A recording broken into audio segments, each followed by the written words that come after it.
Major technology stocks are starting to face some heat as the sector, which has been the key support for the market, is looking quite weak. The Nasdaq 100's weekly candle closed resembling a shooting star, and the focus is now on Tesla's earnings, with downward revisions in EPS projected to range from 15 to 25% for 2024. And considering that 60% of S&P 500 earnings stem from the Magnificent Seven, we need to talk about valuation and the consequences of a Mag 7 earnings underperformance. However, the most interesting thing in the market today revolves around global liquidity. We find ourselves at a critical point in the cycle, and the actions taken by market makers in 2024 is going to determine the direction of markets in 2024. So as the S&P 500 closes at a weekly high, let's talk about stocks and financial markets together. Hello ladies and gentlemen, welcome to the daily recap show where we talk about stocks and the financial markets. My name is Chase. We do these videos every single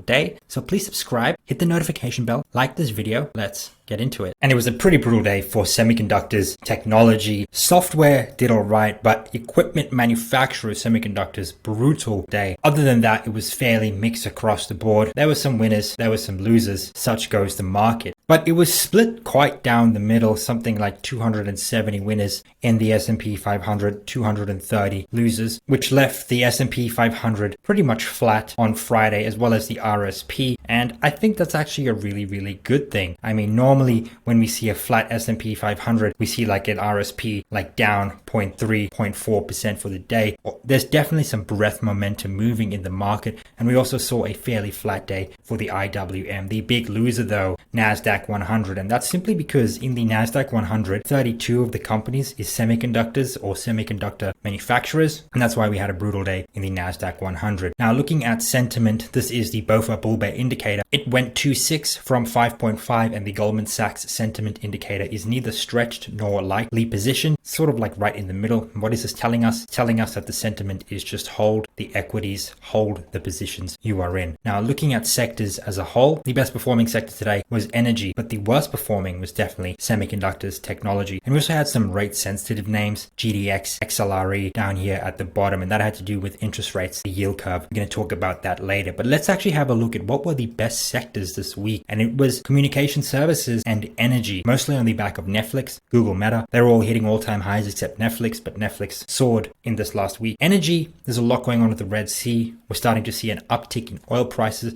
and I do think that that's going to continue despite what inflation is doing. The worst performing though had to be home builders and discretionary. This had to do with Tesla and just the state of the real estate market right now. Looking at GDP, we got GDP data today. It came in at 3.3. I know we got the early figures yesterday, but the majority of it came from consumer spending and government spending right here. Non-residential investment too made up a small part of GDP. All in all, the economy continues to roar ahead. Kind of crazy when you think about it. And looking at GDP now, what's predicted for 2024 Q1, Atlanta Fed is predicting 2.7% for GDP. Actually crazy, but that is the consensus estimates between 0 and 2%. Let's call it 1.5%. What's kind of worrying though is that this is the fastest US GDP expansion since the 1970s. And we do know what happened in the 1970s. Have a look, 75 to 79, 71 to 73, right? These were incredibly inflationary periods in the market. And we saw substantial growth in GDP, and it's very much the same since 2020. Just kind of worrying when you think about it. But let's talk about housing. Housing starts remain above trend, existing home sales below trend. And existing home sales will instantly rebound the second the Fed cuts rates. The reason why home builders and housing starts, new builds are doing so well has to do with buy downs and a bunch of other incentives that home builders offer to get housing starts on the way. But lower interest rates definitely won't hurt this number. Now, we also got PCE data today. So core PCE came in at 1.9% on a 6-month annualized, 2.9% year over year, 1.5% on a 3-month annualized basis. And a lot of the deflation had to do with core goods, a ton of deflation in core goods. We're going to see what the supply chain disruptions do for goods and services looking over the next couple of months. All in all, deflation in goods. Services is remaining resilient, but overall, core PCE is at 1.9% over a 6-month annualized basis and getting towards the Fed's target. We're at 2.9% year over year. And the economic data continues to defy expectations. expectations, you can see the economic surprise index has been in the positive territory, which means economic data throughout most of 2023 has been better than expected, and economic data has continued to defy expectations in the face of quantitative tightening. Central banks across the world have been tightening for most of 2023. That is set to stop probably mid this year. However, we are seeing global liquidity at long-term cycle lows, and this is set to tick up in 2024, 25, 2026, especially as central banks continue to ease policy across the world. Now, looking at some employment data, non-farm payrolls, we didn't get that today, but all in all, employment continues to be secularly tight, except for low-touch services. Over the last few months, we have seen a decrease in employment in low-touch services. That being said, high-touch services, goods producing, and government continue to hold up this jobs market. Now, guys, we got a big event happening next week. On the 31st, we have the QRA, and it has been a market mover. Have a look at the S&P 500 when QRA has been announced. It truly has moved the market, both in the S&P 500 and the treasury yield. And what I would say, guys, is don't try and front run what Yellen is going to do in this refunding announcement in the quarterly. Just be reactive, because whatever the announcement is, we will have time to take the trade that's appropriate. You don't have to try and front run it. There is plenty of time in the next quarter to get on the right side of the trade. There's no point guessing and being stuck in a position. Now, let's talk about yields. This is the 10-year minus the 2-year, the spread, and this line right here. When we get above this line, the yield curve uninverts, and we're looking for the uninversion of the yield curve, at least Goldman Sachs forecasts sometime in 2024,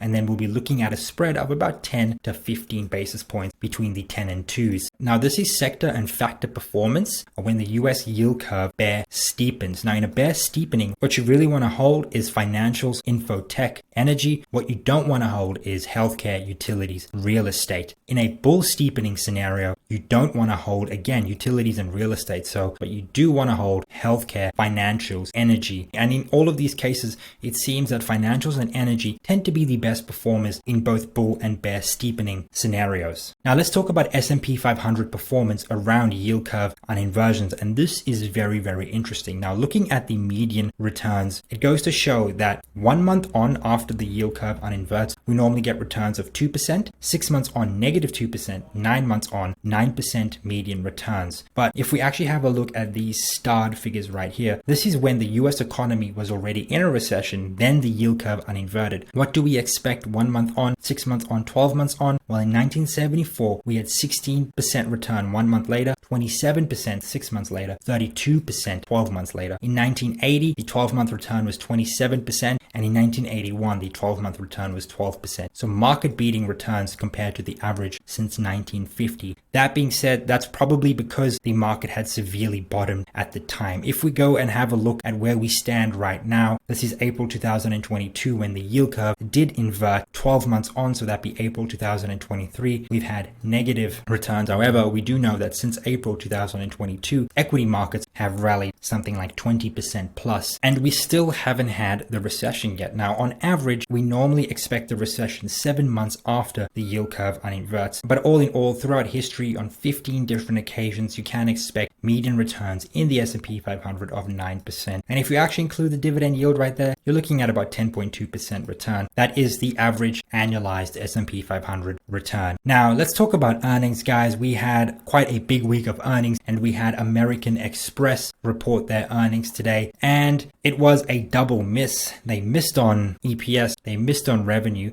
they did increase their dividend. The reason why the stock was up 7% had to do with guidance. They said that guidance was going to be in this range, the market was expecting this, and the stock absolutely rallied. American Express was up 7% on the day, and the reason why they missed revenue and earnings had to do with a $100 million impairment charge when converting Argentinian currency to USD. They said on the earnings call nobody could have expected what was going to happen with the Argentinian currency. I think it's the peso. I don't really know what it's called. That being said, people did like American Express earnings. The CEO of American Express came out and said that he doesn't expect a recession and is seeing resilient consumer spending across the board, and he expects expects that to continue. So it was very upbeat all in all. And this is why financials were a bit up today and one of the best performing sectors in a day that was fairly average, fairly mixed, fairly flat. Now, looking at earnings season as a whole, how are we trending now in terms of revenue? The S&P 500, 68% have come in above expectation, 32% below. But the one that we really want to look at is earnings.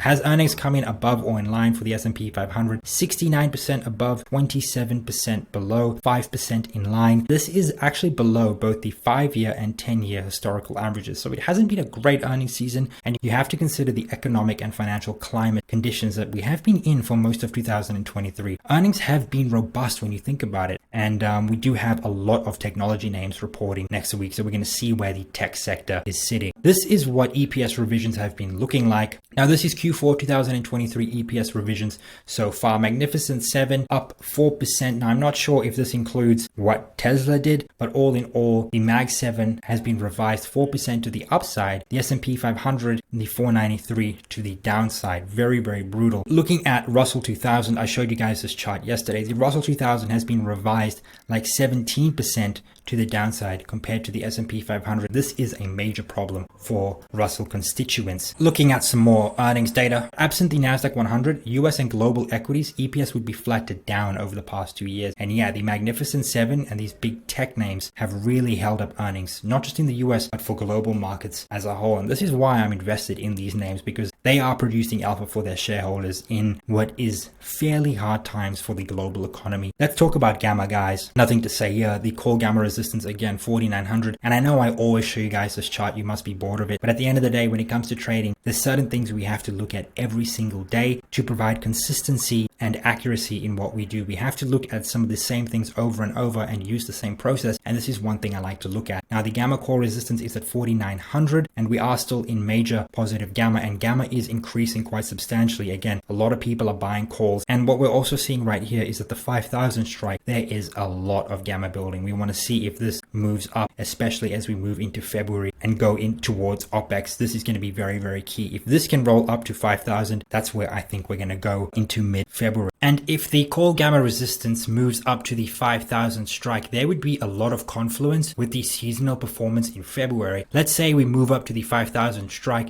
that would mean market makers would probably want to take price there to hedge their books. Up until about OPEX, that would mean that we probably trade in the zone anywhere from 0 to as high as probably 0.75%. That would take us to where we are right now, to about 5,000, maybe slightly under the 5,000 level, before we can then look for maybe some sell side into the end of February through to March. Now, this is the S&P 500. Again, not much to say, super strong. Momentum is looking like it's fading, but what I really want to talk about is the Nasdaq. Now, the Nasdaq 100 actually looks a lot weaker than the S&P 500. I mean, the S&P 500 put up a green doji candle. This looks like it actually wants to roll over at least back to the 17,000 handle and, have some price discovery around these levels. But let's actually have a look at the Nasdaq 100 index and what the components of it and how they're looking at the charts. Now, semiconductors, pretty weak, a huge gap down and then sold further down. And we're going to see what happens with semiconductors this week. I mean, this could present a buying opportunity. I mean, anything above the 159 is a buying opportunity for semiconductors, but there is some sell side strength coming into semiconductors,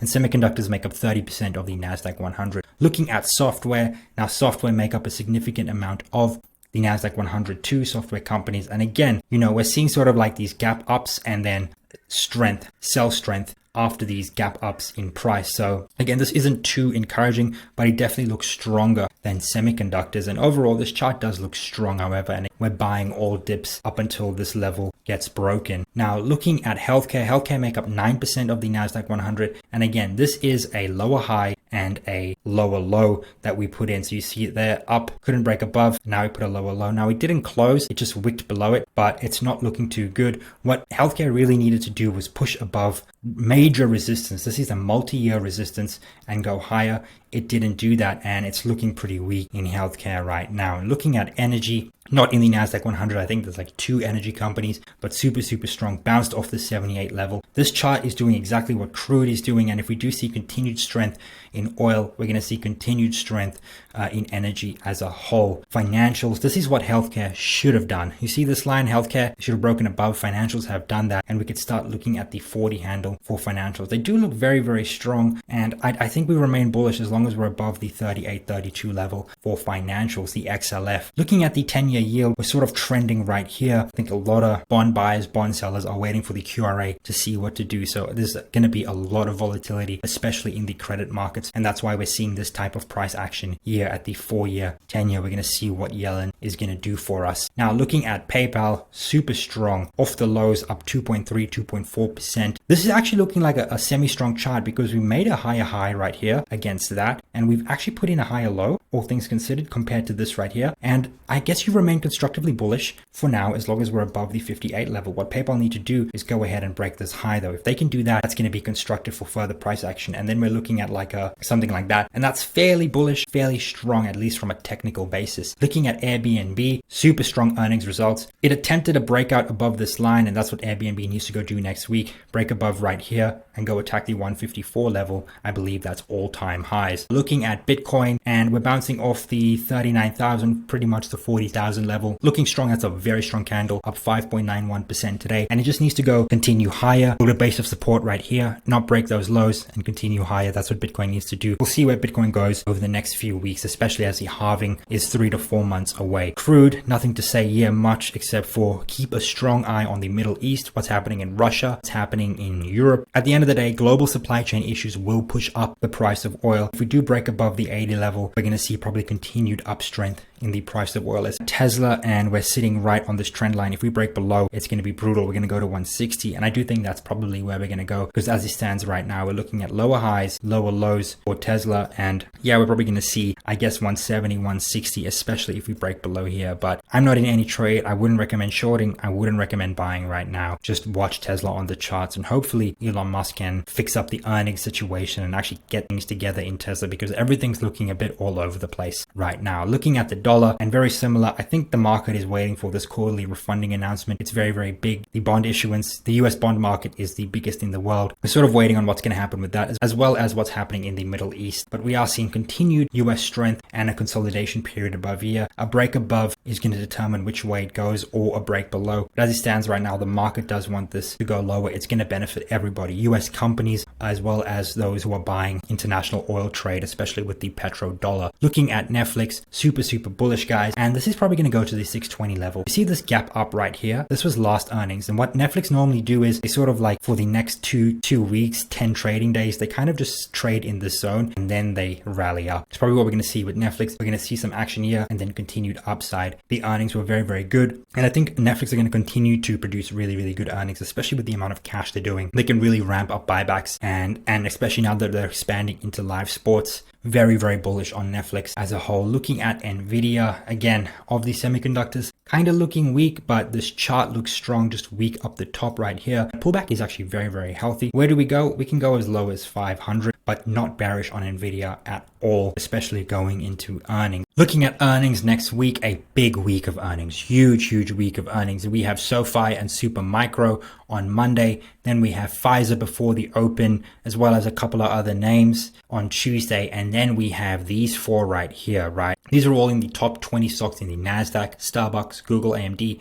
Microsoft, as well as a couple of other tech names, Skyworks too. Then on Wednesday, the big one is MasterCard, Qualcomm, and then on Thursday, we have Apple, Amazon, Meta, and then a couple of these energy names on Friday. Big week of earnings coming up ahead. And data in the week ahead, guys. Next week, the focus will be on the FOMC rate decision and the employment report. I believe we got non-farms. Yes, we do non-farms. So this is what BofA expects. This is consensus. But if you've made it up until here, thank you so much for watching. If you like this video, subscribe, hit the like button, hit the notification bell, and remember, don't hate the player, don't hate the game. Just play the game and play to win. Cheers.